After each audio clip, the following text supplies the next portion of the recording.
சைலண்டாக முடிந்த ஈரான் அதிபர் தேர்தல் ஹிஜாப் ஏற்படுத்திய அதிரடி மாற்றம் என்னங்கிறத பற்றி பார்க்கலாம். இங்கிலாந்து நாட்டு நாடாளுமன்றத்தில் தேர்தல் பரபரப்பான சூழ்நிலையில் நடந்திருக்கும் நிலையில் ஈரான் நாட்டின் அதிபர் தேர்தல் சத்தம் இல்லாமல் நடந்து முடிஞ்சிருக்கிறது. ஈரான் நாட்டின் அதிபராக இருந்த இப்ராஹிம் ரைசி ஹெலிகாப்டர் விபத்தில் இறந்த நிலையில் அதற்கு பிறகு அங்கு அதிபர் தேர்தல் அறிவிக்கப்பட்டது. வாக்குப்பதிவு முடிந்த நிலையில் இப்போது தேர்தல் முடிவுகள் வெளியாகி இருக்கு. ஈரான் நாட்டை பொறுத்தவரை அங்கு 4 ஆண்டுகளுக்கு ஒரு முறை அதிபர் தேர்தல் நடக்கும். அதன்படி கடைசியாக அங்கு நடந்த 2021ஆம் ஆண்டில் அதிபர் தேர்தல் நடைபெற்றது. அதில் மிக தீவிர பழமைவாதியான இப்ராஹிம் ரைசி வெற்றி பெற்றிருந்தார். போன 3 ஆண்டுகளாகவே அவரே அதிபர் பதவியில் இருந்து வந்தார். இந்த சூழ்நிலையில் தான் கடந்த மே மாதம் நடந்த ஹெலிகாப்டர் ஆக்சிடெண்ட்டில் எதிர்பார்த்த விதமாக ஈரான் அதிபர் ரைசி இறந்து போனார்.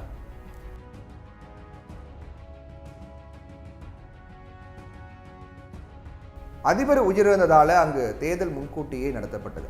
ஈரான் நாட்டை பொறுத்தவரை அங்கு அதிபர் தேர்தலில் 50 விழுக்காட்டுக்கு மேல் வாக்குகளை பெற்றவரே வென்றவராக அறிவிக்கப்படுவாங்க. அதாவது நம்முடைய நாட்டில் முதலில் வந்தவரை வென்றவராக அறிவிக்கப்படுவாங்க. மற்ற வேட்பாளர்களை காட்டிலும் ஒரு வாக்காக இருந்தாலும் சரி, 1000 வாக்காக இருந்தாலும் சரி, அதிக வாக்கு பெற்றவரே ஜெயிச்சவர் அப்படின்னு அறிவிக்கப்படுவாங்க. ஆனால் ஈரானில் தேர்தல் முறை கொஞ்சம் வித்தியாசமானது. அங்கு அதிக வாக்குகளை வாங்கியிருந்தாலும் 50 விழுக்காட்டுக்கு மேலே இருந்தால் மட்டும்தான் வெற்றி பெற்றதாக அறிவிப்பாங்க. அதாவது அதிபர் தேர்தலில் 4 பேர் போட்டியிடும் போது அதை முதல் சுற்று அப்படின்னு சொல்லுவாங்க. அதில் யார் 50 விழுக்காட்டுக்கு மேலே வாக்குகளை வாங்குறாங்களோ அவங்க மட்டுமே ஜெயிச்சாங்க அப்படின்னு அறிவிக்கப்படுவாங்க. ஒருவேளை யார் 50 விழுக்காடு வாக்குகளை வாங்கலை அப்படின்னா 2வது சுற்று வாக்குப்பதிவு நடக்கும். அதில் முதல் சுற்றில் டாப் 2 அந்த முதல் 2 இடத்துல வந்த வேட்பாளர்கள் போட்டியிடுவாங்க. அதில் யார் 50 விழுக்காடுக்கு மேலே வாக்குகளை வாங்குறாங்களோ அவங்களே வெற்றி பெற்றதாக அறிவிக்கப்படும். இந்த முறை ஈரானில் நடந்த அதிபர் தேர்தலில் வாக்குப்பதிவு ரொம்ப கம்மியாகவே இருந்துச்சு. இதனால ஈரானின் உச்ச தலைவர் அயதுல்லா அலி கமேனி தேர்தலின் முக்கியத்துவத்தை வலியுறுத்தி 2வது சுற்று தேர்தலில் அதிக வாக்குப்பதிவுக்கு அழைப்பு விடுத்திருந்தார். முதலாம் சுற்று மசூத் பெசாக்சியன் 44.76 விழுக்காடு வாக்குகளையும் இப்ராஹிம் ரைசி 40 விழுக்காடு வாக்குகளையும் பெற்றாங்க இப்ராஹிம் ரைசி சார்பில். இதையடுத்து நடந்த 2ஆம் சுற்று வாக்குப்பதிவு நடந்த நிலையில் 54 விழுக்காடு வாக்குகளை பெற்று மசூத் பெசாக்சியன் அதிபர் தேர்தலில் ஜெயிச்சார். இந்த தேர்தலில் மொத்தம் 3 கோடி பேர், அதாவது வாக்களிக்க தகுதியானவர்களில் 49.8 விழுக்காடு பேர் வாக்களித்தாங்க. அதில் மசூத் ஆதரவாக 1.6 கோடி பேர் ஓட்டு போட்டாங்க. அதே நேரம் சையத் ஜலீலுக்கு ஆதரவாக 1.3 கோடி பேர் மட்டும்தான் ஓட்டு போட்டாங்க. அதே நேரம் சுமார் 6 லட்சம் வாக்குகள் செல்லாத வாக்குகளாக இருந்ததாகவும் அந்நாட்டின் உள்துறை அமைச்சகம் அறிவிச்சிருக்கு. இந்த தேர்தலில் பழமைவாதியான சையத் ஜலீலியை வீழ்த்தி சீர்திருத்தவாதி அப்படின்னு அறியப்படக்கூடிய மசூத் பெசாக்சியன் வெற்றி பெற்றிருக்காரு.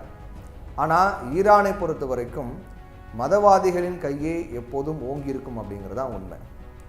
ஓரளவுக்கு அதிபர் செயல்பட்டு சிறிது மாற்றங்களை கொண்டு வர முடியும். அதனால் சீர்திருத்தவாதி என்றவுடன் ஏதோ புரட்சியாளர் அப்படின்னு கருதிவிட முடியாது.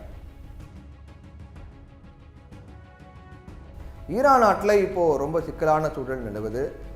காசா யுத்தம், ஈரானின் அணுசக்தி திட்டத்தால் உலக நாடுகளின் அதிருப்தி, ஈரான் மீதான பொருளாதார தடைகள் அப்படின்னு ஈரான் பெரும் சிக்கலில் இருக்கு.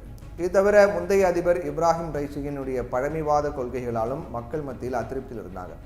இந்த சூழலில் தான் கொஞ்சம் பரவாயில்லை அப்படின்னு சொல்லப்படக்கூடிய பெசிக்ஷன் வெற்றி பெற்றிருக்கார். இவர் அதிபராக இருந்து விபத்தில் காலமான ரைசியின் மரணத்தை அந்நாட்டு மக்களிலேயே ஒரு பிரிவினர் கொண்டாடி மகிழ்ந்தாங்க. அமெரிக்க உள்நாட்டு நாடுகளில் எம்பிக்கள் பலரும் ரைசின் மரணம் சரியான தண்டனை தான் அப்படின்னு பகிரங்கமாகவே சொன்னாங்க. டெக்ரான் பக்கத்தில் இருக்கக்கூடிய கராச் நகரில் 20 வயசில் வழக்கறிஞரானவர் ரைசி. 1989 1994 வரை இந்த ஆண்டு காலகட்டத்தில் டெஹ்ரான் நகரினுடைய வழக்கறிஞர் ஜெனரல் ஆனார். 2004ஆம் ஆண்டு முதல் 2014ஆம் ஆண்டு வரை ஈரான் நீதித்துறை ஆணையத்தினுடைய துணைத் தலைவராக இருந்தார் ரைசி. நீதித்துறையில் ரைசி பணியாற்றிய காலங்களில் வழங்கிய உத்தரவுகளும் தீர்ப்புகளும் தான் இப்போது ரைசின் மரணத்தை பலரும் கொண்டாடிய நிகழ்வு நடந்துச்சு. ஈரான் ஈராக் யுத்தம் முடிந்த போது ஈராக் ஆதரவு ஆயுத குழுவை சேர்ந்த 2000 பேர்லேருந்து 5000 பேர் வரை கைது செய்யப்பட்டாங்க. இப்படி கைது செய்யப்பட்டவர்களை அவங்களுடைய கதி குறித்து சர்வதேச மனித உரிமை அமைப்புகள் பல்வேறு கேள்விகளை எழுப்பியும் எந்த பதிலும் கிடையாது. ஏன்னா 5,000 பேருக்கும் ஈரான் மரண தண்டனை நிறைவேற்றி படுகொலை பண்ணிட்டாங்க. இந்த மிகப்பெரிய அவலத்தை படுகொலைக்கு உத்தரவிட்டவரே நீதித்துறையில் முக்கிய பதவியில் இருந்த ரைசி தான் அப்படிங்கிறாங்க மனித உரிமை ஆர்வலர்கள்.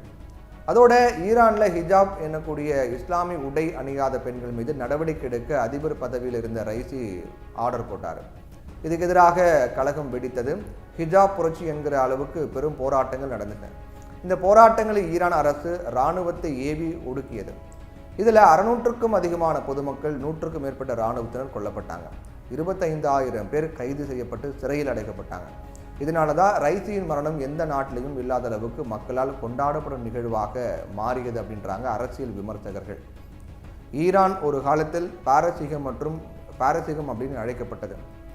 ஈரான் என்கிற பாரசீக மொழி சொல்லுக்கு ஆரியர்களின் நிலம் அப்படின்னு பொருள். ஒரு காலத்தில் பாரசீகம் உலக நாகரிகத்தின் முக்கிய மைல்கல்லாக இருந்துச்சு. இலக்கியம், மெய்யியல், வானியல், மருத்துவம், கலை இது எல்லாத்திலும் சிறந்து விளங்கியது. பின்னால் ஈரான் அப்படின்னாலே சுற்றுலா பயணிகள் கூட போகிறதுக்கு அச்சப்படக்கூடிய பூமியாக இன்னைக்கு காட்சியளிக்குது. இந்நிலையில் மசூத் எந்த அளவுக்கு தன்னுடைய அதிகாரத்தை பயன்படுத்தி ஈரான் மக்கள் விரும்பும் நாகரிகமான சீர்திருத்தங்களை செய்ய போகிறார் அப்படிங்கிறதே அனைவருடைய எதிர்பார்ப்பாகவும் இருக்குது.